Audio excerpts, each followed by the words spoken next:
A former head of firearms control, Joan Green, is claiming police did not follow the correct procedure in granting a gun licence to the accused Christchurch terrorist Brenton Tarrant. The Police Commissioner, Mike Bush, says police are looking into what happened, but he would not comment until police had all the information. Jo Green is in our Wellington studio. Good morning. Thank you very much for coming in.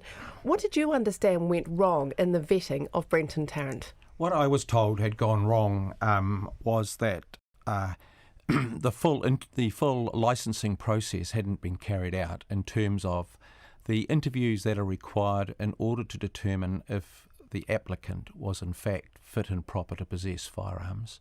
I understand that there was no interview of a spouse, partner or next of kin because he didn't have a spouse or partner. He did have next of kin who live in Australia. I understand that two unrelated referees, that are people who are not related to him, were interviewed, and that they were a father and son, and that they said almost exactly the same thing. And while they had known him for some time, that had primarily been through online chat room relationship. And he declined to be interviewed at his home, is what I'm advised, and was interviewed at his place at work. And it would seem from that no home visit may have taken place.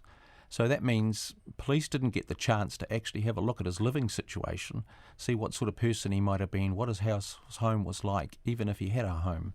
So these were, given that finding a person fit and proper to possess a firearm is the very basic hurdle that someone has to get through in order to obtain a firearm, I was very pleased to hear that the Commissioner said that he would be including that within the wider investigation.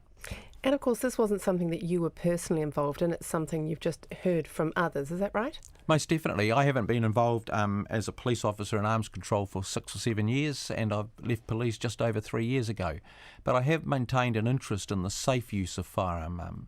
I have family who use firearms, who are hunters and recreational users, and I want my grandkids to be safe. And so it's important for me as an individual that police apply the law, the policy and the processes. And I was sitting there reflecting before I came into this interview, and I thought, well, you know, what would be the two bits of advice that I would give? The first one is to government and police, don't take your eye off the ball. And the ball is determining people as being fit and proper. Well, would you say they have taken their eye off the ball from this account, if you're confident that it's right, that indeed the eye has well and truly been taken off the ball? I am confident it's right because I trust the person who told me, and they had access to the file. And yes, it have taken the eye off the ball. Don't look at the periphery stuff. I've been listening to that discussion about registration and definitions and so on. But just the primary focus has to be on, is this person fit and proper to possess firearms? Second to that, do they have the security that they need for the type of firearm that they wish to possess? Well, all these restrictions and requirements are sort of set down already, aren't they? Have police not just been taking it seriously? It's become quite a casual process, not always done by an officer, that it's just become all too easy? I wouldn't say it's a casual process. What I would say is that, as Judge Thorpe mentioned in his 1997 report, and it's consistent throughout my 14 years managing arms control, is that police are under constant pressure to reprioritise resources to activities other than arms control. So it's not a one-off issue that you would blame individuals. It's a matter of the systemic nature of arms control and the pressure on police to reprioritise resources to other areas. So what's in place needs to be done better, or a change is needed? Yeah, I've said that the thing that needs to happen is get the basics right before you make changes, because they may have unintended consequences downstream. Implement existing law and policy as it's intended to be implemented, and you'll see improvements in public safety. And the other thing I'd say is consult early. In 2012 was the last time that police, and I was in the role then, changed the legislation in relation to military-style semi-automatics. We were asked by government not to consult at the drafting stages, and we were criticised, police were criticised by the Law and Order Select Committee for not doing so. Firearms users are the experts in their domain of firearms use. Police are not. And by consulting early, any legislation that's drafted is likely to be of better quality. Thank you very much for your time. Thank you. Jo Green, a former head of firearms control. It's 23 minutes past 8. And the police are defending their decision not to charge a man who 3 days after the terror attack stood outside a Palmerston North mosque wearing a swastika. But they say his details have been entered into the police intelligence system. Phil Pennington has been looking into us and joins us now. Good morning, Phil. What happened on Monday? Good morning, Philippa. Well, as you've said, the man was standing outside the mosque in Palmerston North wearing a very large swastika on a red background on a singlet. The reports were from the police that he was approached by the police, he was told to move on and that he complied. It wasn't clear from the initial reports if they took any details of him, including his name, and so we set out to find out about that. And when you asked the police, what did they tell you? So I had a 16-minute long conversation with a police media spokesman last night. He basically said that the man was entitled to wear what he wanted to wear. Now, I just want us to recall that the Muslim community has been saying since the mosque attacks that their warnings to police and other security agencies about threats to them by the far right have not been taken seriously in their opinion. Also, the Justice Minister Andrew Little earlier this week, he said that every tip-off that is raised about the far right has been followed up seriously, and has been taken seriously. Just to go through what I asked the police, when I initially asked them if they took details of the man, including his name, they said they did not.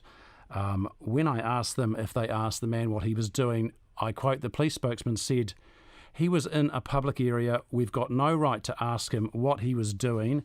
He's allowed to stand there and he's allowed to wear a T-shirt of his choice.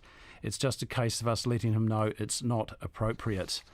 And also, when I asked him if the police spokesperson, if the police officers at the time on the ground were aware or had considered if there was anything they could charge the man with, the spokesperson said, "I don't know in terms of I don't know about public disorder laws off the top of my head."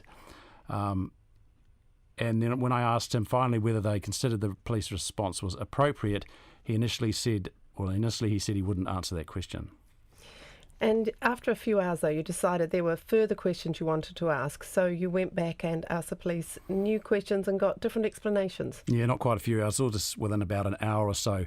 I went back and resubmitted our questions which hadn't been answered.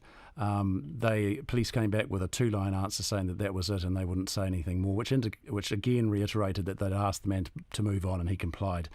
Shortly after that, however, after asking for the questions that we were raising to be sent up the line, in fact, I asked for them to be sent to the Commissioner, Mike Bush, we got another reply from the police saying that, in fact, they said that a Whanganui man had been questioned, his details were obtained and information entered into the police intelligence system. They said this will enable a follow-up if required. They also said that they considered their actions were appropriate in not charging him. What were the options they had if they had wanted to charge him? Well, that's actually been a subject of online. People have been asking this. In fact, one person has said online that he was there to intimidate them. Surely he could have been charged with something. Interestingly, online, another person has said, "I drove past him yesterday. I was disgusted and sickened. The hate must stop," indicating that perhaps the man was also there on the Sunday. The Summary Offences Act, which I've had a look at, suggests there that there would be a charge of offensive behaviour that could have been levelled there. We'll be asking lawyers about that. Thank you very much. That's Phil Pennington, and it's 27 minutes.